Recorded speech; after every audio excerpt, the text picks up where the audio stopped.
Hello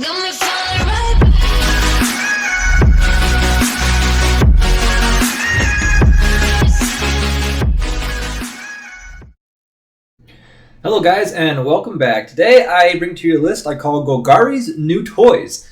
The reason that I call it that is because it has some powerful additions added from More of the Spark, and it's very strong against control decks, and it also is pretty good against tempo decks, etc. So I did some playtesting in casual, and it did really good. So without further ado, I'm going to get into the list and let you see it. So we run 2 Merfolk Branchwalkers, 2 Wildgrowth Walkers, some 4 Assassin Strikers, or Assassin's Trophies, so 4, 4, and 4. 4 Jadelight Rangers, so that's pretty normal stuff right there.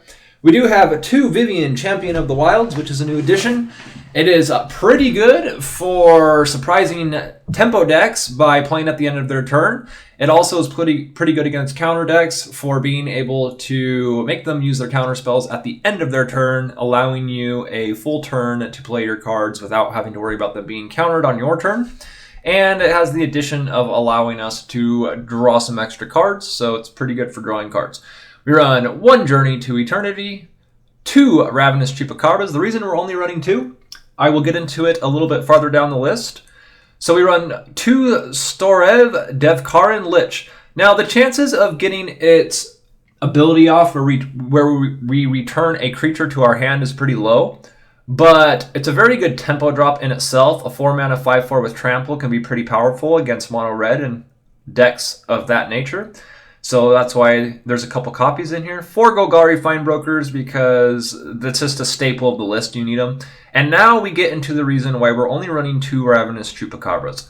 So we're running a little bit more of a control-y Golgari list, which gives. So we run 3 Deathsprouts.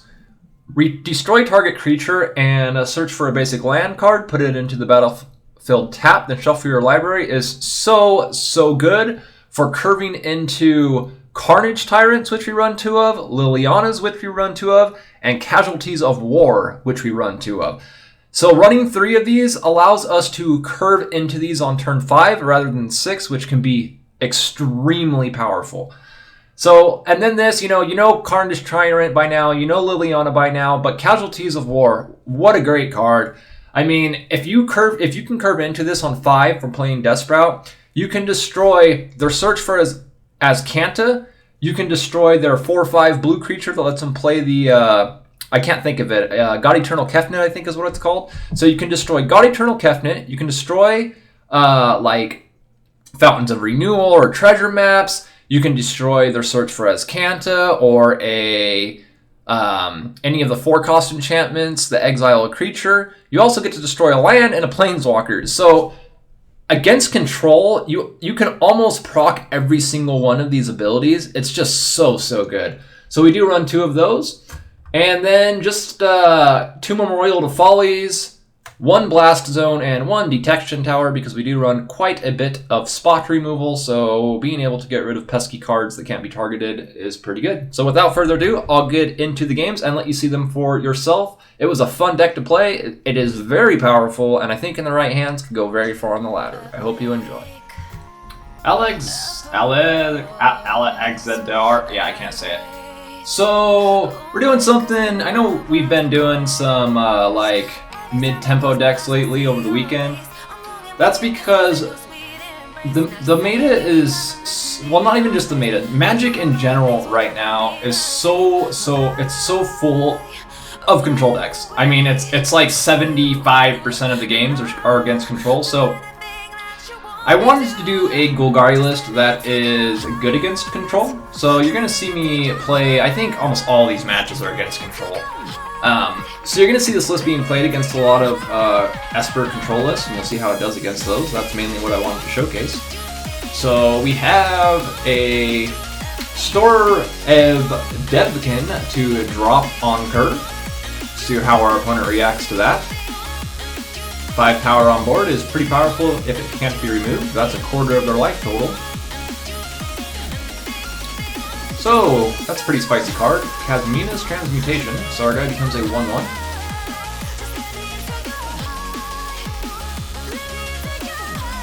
We're debating on whether we want to Chupacabra his creature to get 3 damage through.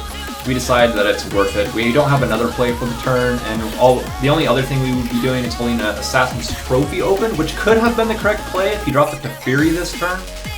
But seeing the famished creature and then the seal away, we don't think he's probably playing Teferis. We could be wrong, but we don't know for sure. We're hoping not to run into a negate here, but we have to play on curve. Liliana does drop and come out. At this point, we're sitting pretty well. If he cannot remove our Liliana, he's going to be in a lot of trouble. Delvin's Acuity will not be enough. Sorcerer's Realm will not be enough. And now you will see a very powerful tempo play called Casualties of War, and how powerful it can be. So we destroy a land. Yep, he knows what's happening, and he quits. But we would have destroyed his Delvin's Acuity, his artifact he played, and one of his lands. On to the next one.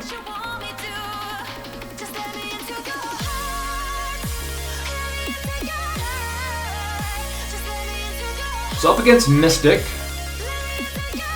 Our hand is a little slow here. We have a Merfolk on curve for 2. So we decided to go ahead and keep it because of that. And then we draw into a Walker, so that's good. We can play the Merfolk into the Walker. So pretty standard Golgari curve right now that we're running off of. Jadelight Ranger on top, very good.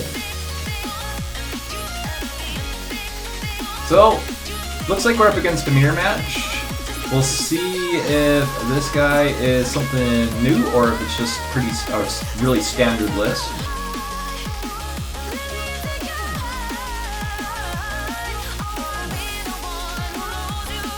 We don't need Vivien right now. We're sitting with the Liliana in hand. We're more concerned with hitting our 6th land drop. That's why we tossed it.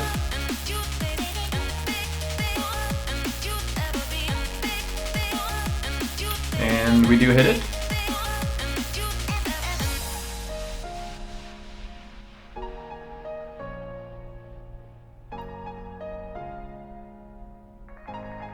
And we'll bring Vivien right back. And our opponent with a Golgari Findbroker of his own, so he's trying to generate some tempo. He is tapped out. We'll drop Liliana, create a token. If he doesn't have a Vraska in hand or something similar, Plaguecrafter or something, or a couple Plaguecrafters, I guess, 3 of them, then he is going to be in some trouble because we are going to have some massive card advantage here pretty soon.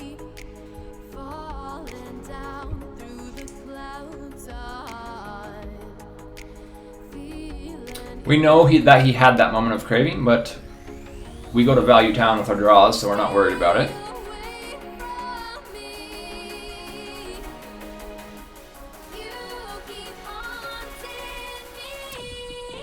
Kind of a hard decision right here. We can drop Vivien. We've also got to decide whether we want to make him sack his creatures or make a token. We decide to clear his board to allow us to drop Vivien without a threat on her. And Jadelight Ranger to efficiently use the rest of our mana. We have plenty of options to remove that. I think our opponent knows that. He concedes. On to the next one.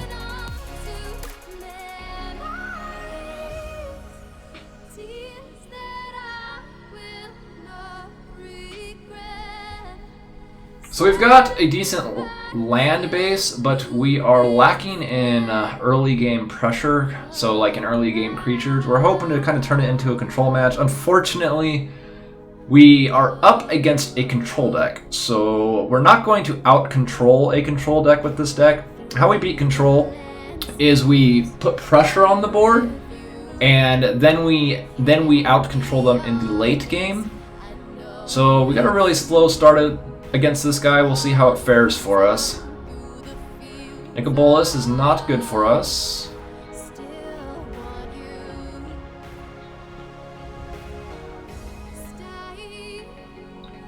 We have to Assassin's Trophy his Nicobolus before he has mana open to negate or counterspell it. He drops the second Nicobolus.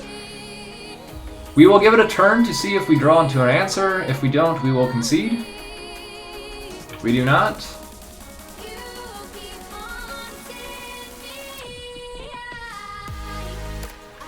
And good game. So a little bit of a slow start to beat a Nicol Bolas deck, or a deck list. We still could have had a chance if he drew into multiple forms of removal, but unfortunately him having 2 of them in his starting hand was very bad for us. So let's see how we fare in this one. This should have been a win for us, the last deck we played, but it is what it is. So it looks like we are up against another form of control. We don't know exactly what yet, but the colors tell us it's control. I haven't seen any like tempo or aggro lists running around black, blue, and red yet. So again, just a standard Golgari curve at the beginning. Opponent doing a whole lot of nothing. We assume he's holding counter spells open at this point. We will hold Assassin's Trophy up for his turn, just in case he drops something we don't want to deal with. Our opponent wisely Vraska's Contempt our creature before it can deal damage to them. We drop the Chupacabra with no target just because it forces him to remove 2 creatures instead of 1 to avoid lethal. So that's why we made that play. Still have 4 damage on board, Deathsprout his card, and Swing Face, and that will be good game. And the Deathsprout would have allowed us to play Liliana the following turn. We didn't get that far in the game, but you can kind of see how that works. I'm having a lot of fun doing these decks that are like, you know, versions of older decks, but they're kind of tweaked and built to go farther into the mid game or late game.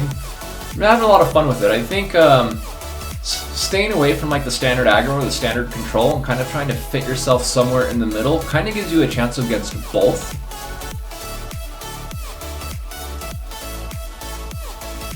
So another control list, it looks like.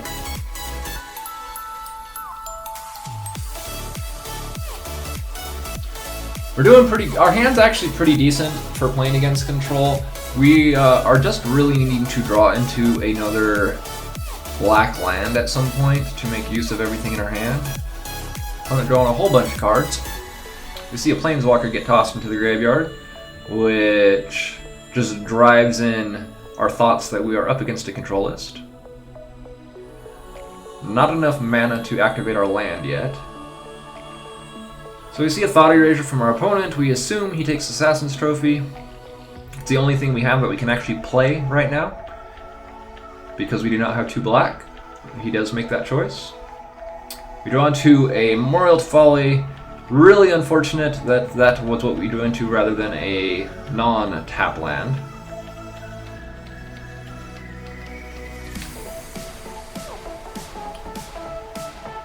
Now we're on curve. We're pretty sure he has a negate in hand. That's why we are not going to play our Liliana right now. Instead, we're going to play the Findbroker and try to keep pressure on the board. So Liliana just would not have been the proper play right there. And the way he's playing tells me he has a negate. He couldn't count. He's really worried about Carnage Tyrant at this point. So we're just going to keep returning Carnage Tyrant to our hand and putting pressure on him rather than trying to generate Liliana.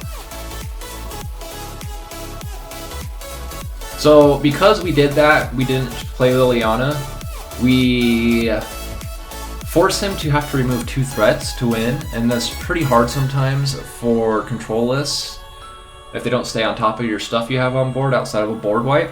So that's why we took that one. Just smart plays and realizing what we needed to do at that time. Again, kind of a slow hand, but we do have Wildgrowth Walker, so we went ahead and kept it. That, and when I'm playing casual, I keep most of my hands just because I kind of want to see how the deck plays with all different types of hands, if that makes any sense. So I don't want to just like mulligan down to better hands all the time. I kind of want to see, you know, just what it can do in circumstances where I don't have perfect draws or whatever. So outside of drawing under 2 lands, I generally keep when I'm playing casual. Now if it's ranked, it's a different story. I will mulligan a lot more often. So the colors tell us we are up against Esper control. The Planeswalker also tells us, Narset tells us we are up against Esper control. We felt pretty confident with him tapped out. We play a strong tempo play. We'll attack his Planeswalker so that if he minuses it, it dies. So it will not allow him to use it. Exiles our creature, but he is tapped out. Strange decision doing that on our turn rather than his. We don't have any good plays right now. We're just going to swing into his Planeswalker and in turn. We could put more pressure on the board with Golgari Findbroker, but this game's his life total's so high that we wanted to keep Assassin's Trophy open instead, and it was a good thing we did because he played Kefnet.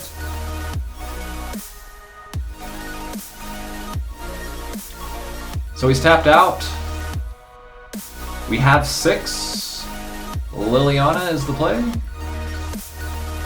Carnage Tyrant, we're not really worried about playing on curve when we have Liliana against control, unless he's at low life. The reason is because Liliana can be countered and Carnage Tyrant cannot. So we'll attack with both because we're going to end up sacrificing our 2 creatures with Liliana to force him to sacrifice his Kefnet. Oh, unless we draw into a Ravenous Chupacabra. So we top decked the Chupacabra, which changed our line of play, so we didn't do what we originally planned on. Bodes well for us. 1 extra creature on the board, 1 extra counter on Liliana. So he drops Teferi. Teferi has no choice but to return Liliana to hand at this point, or 3rd from the top on our deck, so that's what he will do. We'll sneak 4 more damage in, kill Teferi. Make sure there's nothing good to Golgari back. There's not. We're going to go ahead and drop Carnage Tyrant at this time just to put more pressure on him. We feel safe doing that with 2 Golgari Findbrokers in hand because we know we can bring our Carnage Tyrant back and Ravenous Chupacabra. We'll attack with everything, no reason not to. So even though his Kefnet is a recurring threat, we are still able to get through it because we run a massive amount of removal in this list. And our opponent concedes. Thanks for watching, everyone. I appreciate it, like always. I hope you all are having a wonderful weekend. Until next time, enjoy life.